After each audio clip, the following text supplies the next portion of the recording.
Ya, pemirsa, apa kabar Anda?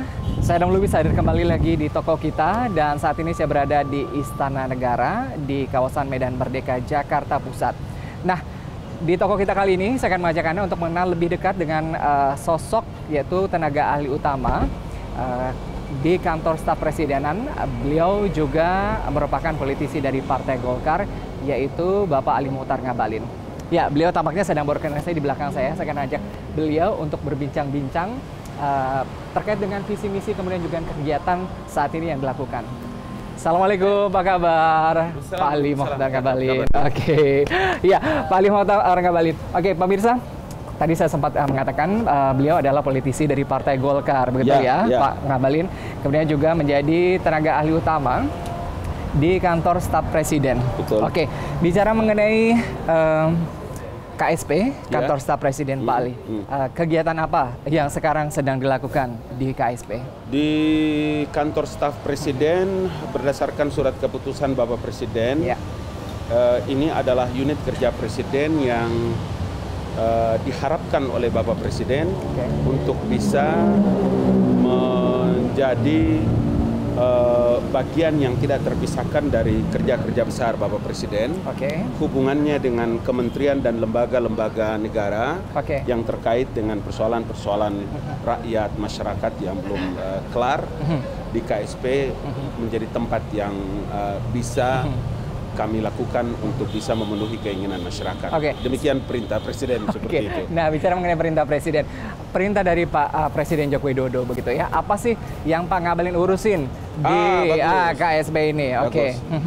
Jadi perintah Bapak Presiden dan Kepala Staf Kantor Staf Presiden Jenderal Muldoko bahwa saya sebagai tenaga ahli utama di eselon 1 yang bisa memposisikan diri membicarakan mengenai komunikasi politik dan diseminasi informasi. Informasi internal dan informasi keluar terkait dengan kebijakan maupun capaian-capaian pemerintah yang telah dilakukan oleh Bapak Presiden Joko Widodo. Nah, bicara mengenai komunikasi, ini kan banyak sekali lembaga, termasuk kementerian. Kabarnya juga Pak Ngabalin ini mengurusi bagaimana komunikasi antara pemerintah, lembaga, kementerian, dan juga khususnya bidang keagamaan.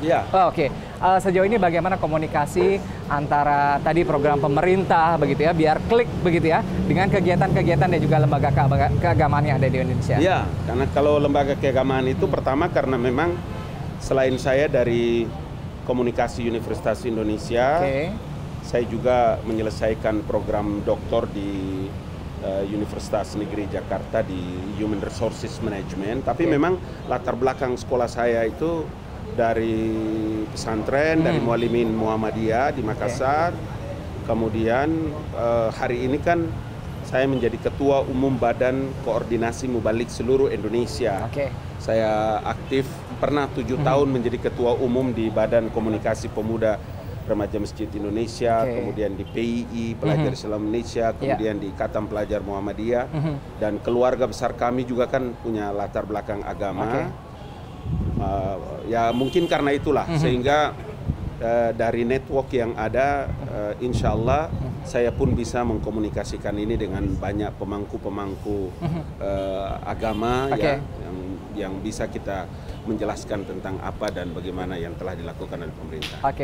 Dari networking kemudian juga latar belakang Pak Ngabalin begitu ya, networking dengan ulama mungkin begitu ya, sehingga ditunjuk oleh Jenderal Muldoko sendiri untuk masuk ke dalam timnya begitu di KSP. Pak Ngabalin, bicara mengenai agama, ini penting juga begitu ya di Pilpres 2019. Mungkin Pak Ngabalin juga melihat bagaimana situasi kemudian juga fenomena Pilpres 2019. Agama menjadi sangat penting, begitu kentalnya agama di Pilpres 2019 sendiri. Nah, betul nggak sih kalau misalnya ada yang mengatakan bahwa agama ini begitu kental untuk meraih suara di Pilpres 2019? Ya, sebetulnya kan Pilpres ini kan bukan untuk pertama kali dilakukan di tanah air ya. Kemudian konsep yang paling mendasar itu kan masyarakat Indonesia ini kan tidak saja orang Islam. Ada saudara-saudara kita dari Katolik, Protestan, Hindu, Buddha, Konghucu. Jadi memang dalam rangka membangun satu sistem nilai demokrasi yang lebih beradab. Isu-isu yang terkait dengan suku, ras, dan agama itu selayaknya tidak menjadi bagian yang penting digoreng, diputer, kemudian orang lain tercederai karena urusan agama. Sementara urusan agama itu semua orang bisa tampil untuk bisa menjadi makhluk-makhluk yang terbaik dalam penghambaan mereka kepada Tuhan. Itu sebabnya